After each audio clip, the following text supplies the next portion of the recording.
नमस्कार। निःशुल्क ज्योतिष परामर्श केंद्र में आप सबका स्वागत है। आज दिनांक 10 जनवरी 2025 शुक्रवार। मेरा मोबाइल नंबर 8005817305। आप लोगों की कोई भी समस्या हो तो आप व्हाट्सएप पर अपना नाम, अपनी समस्या, अपना जन्म स्थान, जन्म समय, जन्म दिनांक लिखकर भेज सकते हैं। समय मिलने पर, आपका नंबर आने पर आपको व्हाट्सएप पर जवाब दे दिया जाएगा। आप लोगों से निवेदन है, कृपया फ़ोन ना करें और अपने बारी का, अपने नंबर आने का इंतज़ार करें। दूसरा निवेदन है, ज्योतिष एक ईश्वर की ज्योति है, नेत्र है, जो आपका केवल मार्ग प्रशस्त कर सकती है। तो ऐसा नहीं है कि आप किसी समस्या से घिरे हुए हैं और आपको आज ही समाधान मिल जाए। हाँ, उस समस्या से निकलने का रास्ता आपको मिल सकता है। उस पे चल कर के, उस रास्ते पे चल कर के आप अपनी समस्याओं से निजात पा सकते हैं। तो कृपया इंतज़ार करें।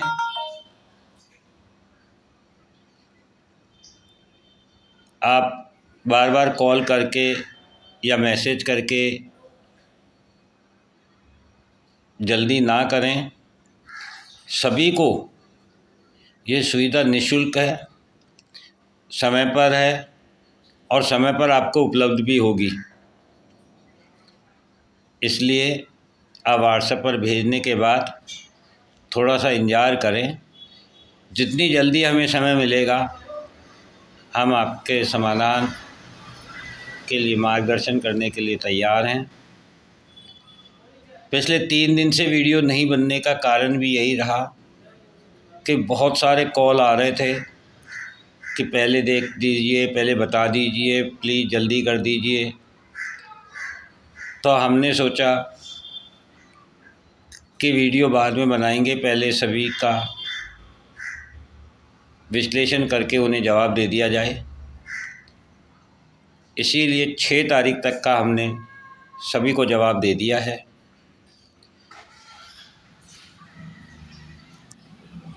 अब आज मैं आपसे एक विशेष बात करना चाहता हूँ, जो मैंने महसूस की।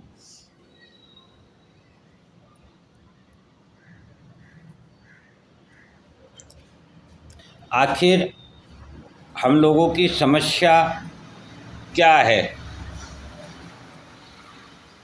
तो मैंने जितना अब तक जाना,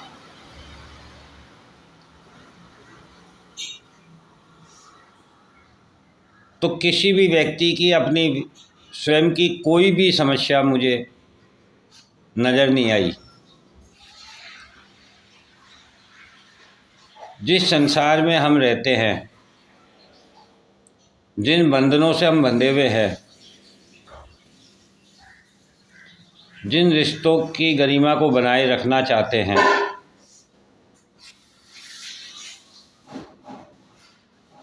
उन्हीं से जुड़ी ये सारी समस्याएं हमें प्राप्त हो रही हैं। और इसका एक बहुत साधारण सा जवाब जो मुझे प्राप्त हुआ, वो मैं आपसे साझा करना चाहता हूँ, शेयर करना चाहता हूँ, बताना चाहता हूँ कि हमारे विद्वान ज्योतिषाचार्यों ने हमें लग्न का 10वां भाव हमारे कर्म का बताया है, 5वां भाव हमारे पूर्व जन्म का बताया है। जैसे कि हमारी इस विषय पर पहले भी चर्चा हुई है कि 5वें भाव को पूर्व जन्म का कहते हैं और 10वें भाव को कर्म का कहते हैं। तो 5वें भाव से ये 6ठा भाव होता है। अर्थात जो हमारे पूर्व जन्म के ऋण बच गए हैं, हम जो कुछ ले कर के इस जीवन में आए हैं, जो हमें अपने कर्मों के द्वारा चुकता करना है, किसी से कुछ प्राप्त करना है और किसी को कुछ देना है, ये सब हमें अपने कर्मों के द्वारा निर्मित करना होता है। तो ये तो हमारा 10वें भाव की व्याख्या हुई। और चतुर्थ भाव हमारे सुख का है। अब चतुर्थ भाव यदि हमारे सुख का है और नवम भाव हमारे भाग्य का है, हमारे पूर्वजों का है, तो 9वें भाव से जब हम चौथा भाव गिनेंगे तो वह 12वां भाव आएगा। और 12वां भाव हमारी मुक्ति का है, व्यय का है। अर्थात 9वें भाव से चौथा भाव जो हमारे पूर्वजों का सुख होगा, वह सुख क्या है? वह सुख है हमारा अपने व्यक्तित्व का व्यय, हमारा मोक्ष, हमारी मुक्ति। अर्थात हमारे पूर्वज क्या चाहते हैं, हमें ये जन्म क्यों प्राप्त हुआ है, ताकि हमें जो मुक्ति प्राप्त हो, जो मोक्ष प्राप्त हो, वही हमारे पूर्वजों का सुख है। और हमारे सुख का धर्म भी क्या है? तो हमारा सुख यदि चौथे भाव से देखा जाता है तो चौथे भाव से 12वां भाव 9वां भाव होता है। अर्थात वास्तविक सुख का जो धर्म है, जो हमारे महान ज्योतिषाचार्य हमें बताना चाहते हैं, वे कहना चाहते हैं कि आप का सुख और उस सुख का धर्म आपका मोक्ष और मुक्ति का मार्ग है।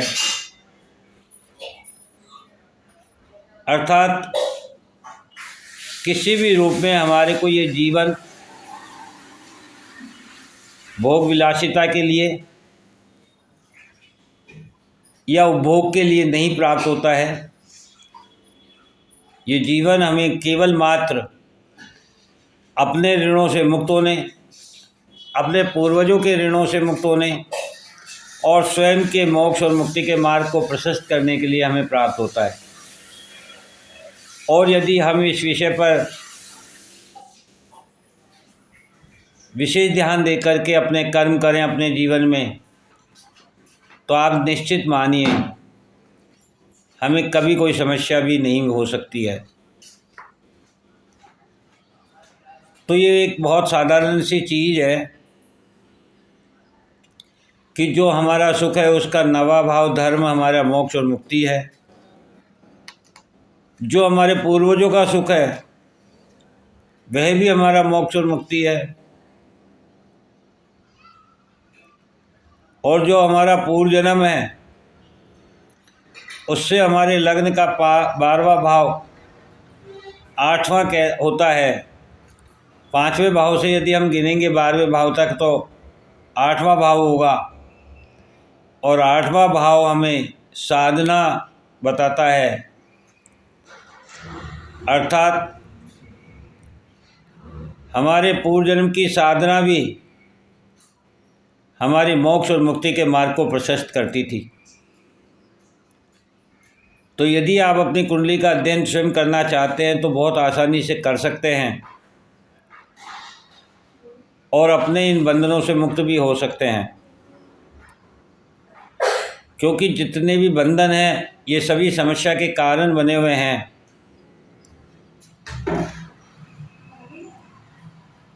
और इसके लिए इस जीवन में रहते हुए, सांसारिक जीवन को भोगते हुए, अपने कर्मों को करते हुए भी हम इन बंधनों से मुक्त रह सकते हैं। उसका एकमात्र तरीका है स्वयं का व्यय। अभी तक मैंने भी और जितने हमारे विद्वान हैं, गुरुजन हैं, ज्योतिषाचार्य हैं, भविष्यवक्ता हैं, उन सब ने आपको बताया कि परार्थ के लिए जीना चाहिए। तो मैंने महसूस किया कि हर व्यक्ति जी तो परार्थ के लिए ही रहा है, क्योंकि उसे स्वयं के लिए इतनी भागदौड़ करने की आवश्यकता नहीं है, किसी प्रकार का दोष उत्पन्न करने की आवश्यकता नहीं है। कोई भी व्यक्ति स्वयं के लिए या स्वयं के भोग के लिए किसी भी प्रकार का अपराध नहीं करता है। मानव जीवन में रहते हुए मानव जितने भी अपराध करता है वह परार्थ के लिए करता है, लेकिन उस परार्थ में जो स्वार्थ निहित है या जो छिपा हुआ है, बस वही हमें दोषी बना रहा है। क्योंकि जो परार्थ हम देख रहे हैं वह परार्थ कौन? मैं, मेरी बीवी, मेरे बच्चे, मेरा परिवार, ये जो मैं है ये अहंकार को दिखाता है, और अहंकार हमारी समस्याओं का कारण बनता है। तो जिस दिन हम इस बात को समझ लेंगे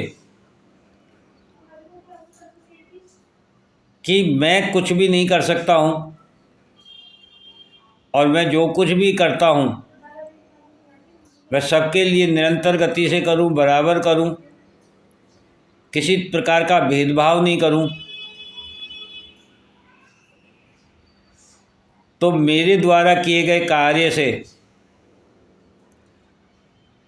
यदि आपके पिताजी, आपकी माताजी, आपके परिवार का भला होता है, या आपके बच्चों का भला होता है, या आपका भला होता है, तो निश्चित रूप से किसी के द्वारा किए गए कार्य से मेरे परिवार का, मेरे माता पिता का, मेरे बच्चों का भी भला संभव है। और जिस दिन हम इस चीज़ को समझ लेंगे उसी दिन हम समस्याओं से निजात पा जाएंगे, क्योंकि उस दिन हमारा अहंकार खत्म हो जाएगा। और शनि जो कर्म कारक ग्रह है वह अहंकार के विरुद्ध है, और सूर्य जो कि आत्मा है वह भी अहंकार के कारण ही विनाश का मार्ग प्रशस्त करती है। इसलिए अहंकार को त्यागना होगा, मैं को त्यागना होगा, अहम को त्यागना होगा, और सभी को समान दृष्टि से देखना होगा। इस प्रकृति में जो विशेषता है और जो असंभव है वह है कि आप जब किसी और के लिए कार्य करते हैं, किसी और के सुख के लिए कार्य करते हैं, किसी और को महत्व देते हैं, तो आपका, आपके परिवार का अपने आप ही स्वतः ही किसी और के द्वारा सेवा की जाती है, पालन पोषण किया जाता है, सहायता की जाती है। और उस दिन इस जगत में कोई भी प्राणी दुखी नहीं होगा, किसी को कोई समस्या नहीं होगी। अर्थात जितनी भी समस्याएं हैं ये सभी हमारे अहंकार के कारण हैं, और अहंकार को त्यागने का एकमात्र उपाय है हमारे 12वें भाव को मजबूत करना, स्वयं के अस्तित्व को मिटाने की जो प्रवृत्ति है, जो प्रवृत्ति है, जो तरीका है उसको प्रशस्त करना, उस पर कार्य करना। उससे हमारा भाग्य भी उदय होगा, क्योंकि हमारे पूर्वजों का वह सुख है, हमारे पूर्व जन्म की वह साधना है, हमारे इस जन्म के सुख का वह धर्म है। अतः जिस दिन आप अपने 12वें भाव को मजबूत करना सीख जाएंगे, स्वयं का व्यय करना सीख जाएंगे, स्वयं के अस्तित्व को मिटाना सीख जाएंगे, उस दिन हम सभी समस्याओं से निजात पा जाएंगे। क्योंकि 10वां घर यदि हमारे कर्म का है तो कर्म से तीसरा भाव होता है 12वां भाव, और तीसरा भाव पराक्रम का होता है। तो हमें जितना भी कर्म करना है उस कर्म के लिए जो पराक्रम करना है वह मोक्ष और मुक्ति के लिए करना है।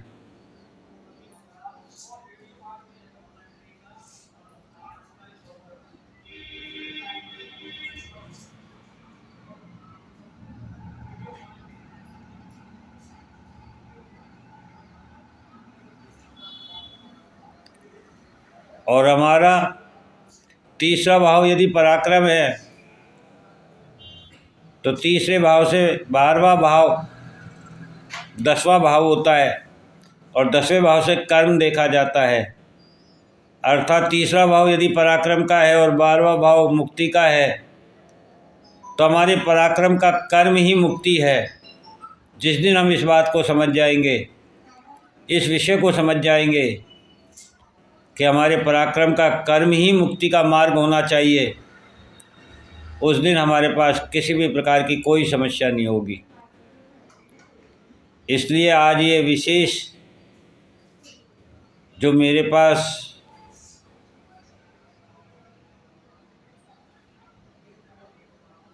शिक्षा कह लो, ज्ञान कह लो, उद्देश्य कह लो, जो प्राप्त हुआ मैंने आप लोगों से साझा किया, आप लोगों को बताया। अब आप स्वयं अपनी कुंडली का अध्ययन करके स्वयं को मजबूत कर सकते हैं, अपनी परेशानियों से मुक्त हो सकते हैं। जय हिंद, जय भारत।